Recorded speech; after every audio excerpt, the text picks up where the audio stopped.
The first place that we're going to start is by doing some competitor research. This is the fastest way to get ads up and running and really help you get your ad account moving in the right direction. Even if you've been running ads before, doing competitor research is really, really important. Now, I want to throw a word of caution out to you. Just because you go out and you do some research, it doesn't necessarily mean that it's going to be 100% accurate. You have to use your intuition, you have to use your common sense, and all of those things sometimes can be a little tricky. So the place that we're going to first start is we're going to start with ChatGPT. And I want you to put it in thinking mode. This is it might be a little bit different from you now, but depending on what version you're using, I wouldn't use instant. I would use thinking. I'm on the pro model, so I'm paying monthly for this. But what we want to do here is we want to start just by telling it a little bit about our offer and who we want to focus our ad account around. Now, this is an assumption. I'm making an assumption that you have done all of the lessons inside of mastering your offer mastery, and really honing in on exactly who you need to be targeting. So hopefully you have that done already. Ideally, what you would do is you would just upload your document to this, and that would make it even faster. But what I want to do is I want to just show you briefly, like we're going to use an example here. Okay. I'm going to use fitness as an example. So I'm going to type this out and then I'll go back and read it to you and we'll go from there.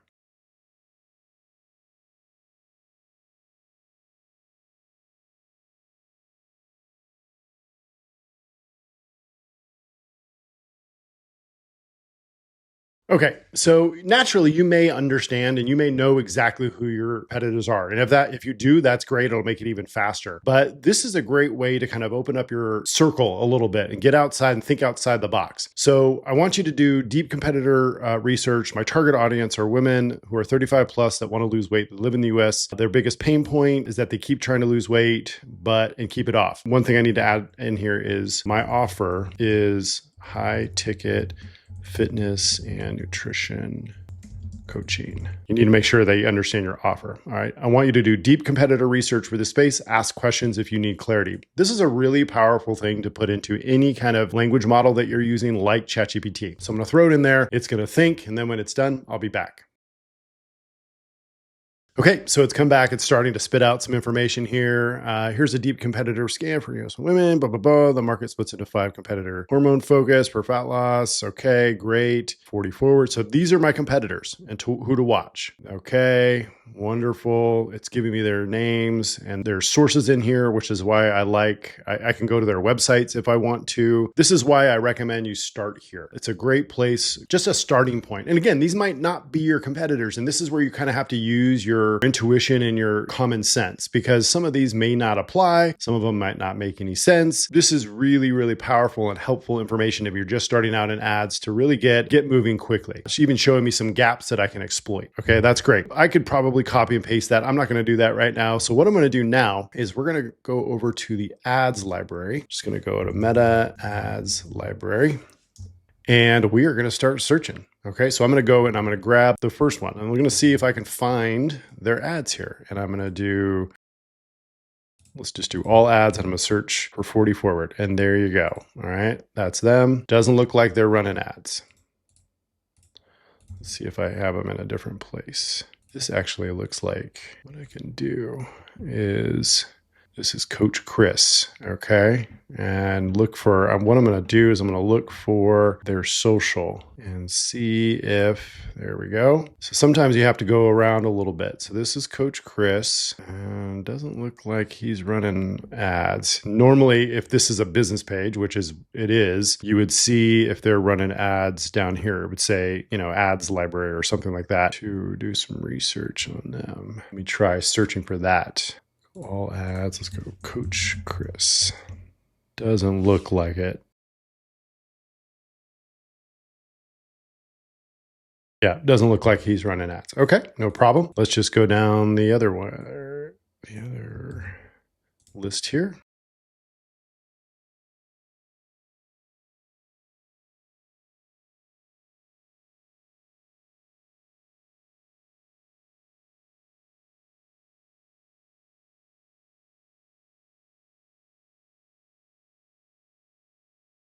Okay, so that took me a minute. I had to go through a few of them. This one wasn't there. I finally found this one from their website. I went down and grabbed their social. I grabbed their little tag or their site page name, and I dropped it in here. Okay, and this is what came up. So they are running some ads. Now, want to make sure that your filters, it's active ads only, because if it's inactive, they're most likely not running it. Okay. And what I want to do, a little hack, is I would go back and I would look to, there's going to be some helpful things that are going to be here. Low impression count, it's okay. Doesn't really bother me too much. But one of the things that I'm looking for is how long it's been running. Because if it's been running, so this started February 16th, it's February 6th, it's February 14th when it started. It's the 16th now. That hasn't been running for very long. In fact, most of these are all fairly recent, right? And so these are all fairly recent. Let me close that and let's just see like their lifetime of ads. So they've got some that have gone back a little bit, but that's what I would look for. So what I'm looking for is, and this might be a bad example, but I'm just trying to show you, this is a strategy that I use when I start working with a client, trying to dive into their market, really understanding what ads are working out there. I'm going to look at the Meta ads library and I'm going to go back and try to find their oldest ads, because those are most likely the ones that are getting the most results. And with these, you can open them up and you can, get examples of,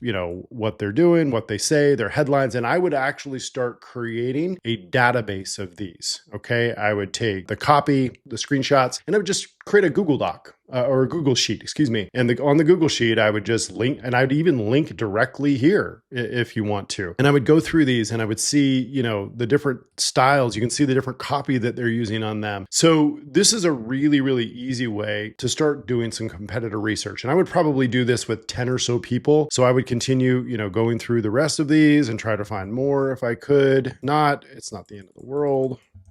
Probably the fastest thing to do is to go to their website and go down to their Meta. This is what I did.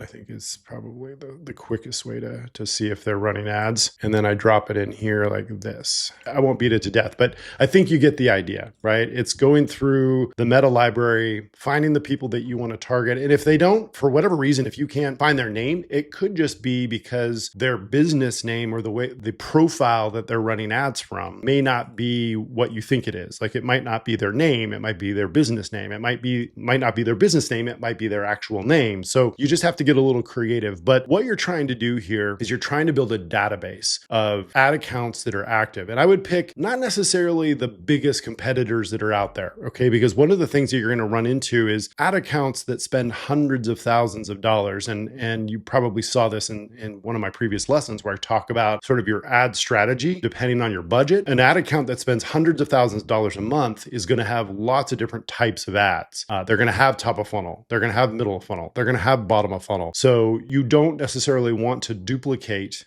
an ad account that has that kind of volume. And you can usually tell. Like this, I would bet these guys probably spend $1,000 to $3,000 a month on ads. That's all. Very small ad account. Why? Because there's so few ads that are in here. An ad account that has hundreds of thousands of dollars a month is going to have hundreds and hundreds of ads. So that's the only word of caution that I would give you. There are other resources that are out there. There are paid tools, SEMrush and others that you can use to spy on your competitors. But I think this is a great way to start. I think ChatGPT is a really good kind of launching point to give you kind of a head start. And, if you wanted to do a deeper dive on someone that you find that's really good, you could do that, right? So let's say, for example, I want to do a deeper dive on, and it'll do that. And you can actually go in and research and really dive in. And I would go to their websites and, I would look at their products. I would look at the way that they do things. And then what you're going to probably start doing, I would probably go to all the websites from my competitors so that I start getting retargeted by them because I want to see their ads. This is just part of the competitor research that you're doing. So this is the deeper dive. It thought for 16 seconds and it really breaks down their offer for me. So competitor research is more than just looking at their ads. It's diving into everything that they're doing and really you should funnel hack, right? To use the old Russell Brunson language, right? Opt into their funnels, buy their low ticket product if they have it. I'm not saying you are stealing or ripping people off. What I'm saying is if someone's out there doing it better than you should be modeling them. You should be using them as an example, putting your unique spin on things, putting your unique mechanism around it, right? And hopefully, again, you've been through our offer mastery course, because in that I talk about all of that stuff, how to structure your offer and, how to position yourself with your unique mechanism. But putting it out there in front of people effectively is a challenge sometimes. And so sometimes it's good to take a peek at what your competitors are doing and get inspiration and ideas. And what I think you'll find is it'll make it a little bit easier for you to get creative. I find that by competitive research, it gives me the launching point that I need in order to take that creative step, because I'm not a creative person. I'm more of a tactical, non-emotional kind of person. I like, strategy and operational tactics rather than creativity. So for me, this is really, really helpful. Okay, so competitor research is really, really important. There are other resources out there. Like I said, there's a website called, I believe it's Foreplay.